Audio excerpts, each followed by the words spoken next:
Joining us now to discuss safer options for retirement planning is Shane Johnston. He's with the Blue Summit Financial Group. And Shane, we always appreciate you stopping by. Thanks, Phil. I suspect the strategy's changed based on where you are in your career life, if you're in your 40s or 50s or very close to retirement. But when it comes to our 401ks, given the market situation right now, should we keep feeding those things, or should we take that payroll deduction and put it somewhere else?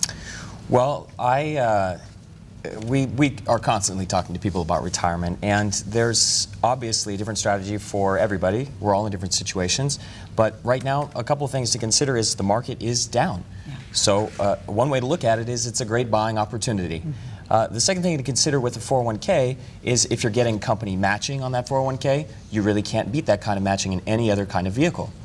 So typically a 401k is a great vehicle for putting money away, and it's going to grow much faster than any other kind of vehicle.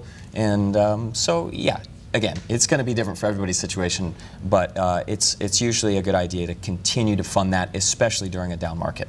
On the flip side of feeding 401ks, a lot of people are finding themselves having to kind of raid their retirement accounts in order to get by right now. Some people can't avoid it, but how dangerous is this? Extremely dangerous, especially for those individuals who don't have any other kind of retirement asset. 401k, if we look at the big picture for a person, they're going to have Social Security, they're going to have maybe some kind of pension, and then a 401k. And if a person doesn't have the pension or the Social Security, then that is their only real means to hope of retirement. So to pull into that, it's going to either postpone their retirement date, you know, or possibly mean working well into their 60s and 70s and so on and so forth. So not usually a good idea. Shane, would you mind taking a couple of viewer questions? That'd be great. They came in on our website. Gladys writes, how much should a person have saved for retirement nowadays? And should we be considering, as you just alluded, perhaps not retiring at 65? Sure. You know, I'll say it again, maybe it gets old, but everybody's situation is different. But the main thing I think that we're seeing these days with retiring at age 65, while it might have been a traditional age to retire at some point in the past, now people are just living a lot longer.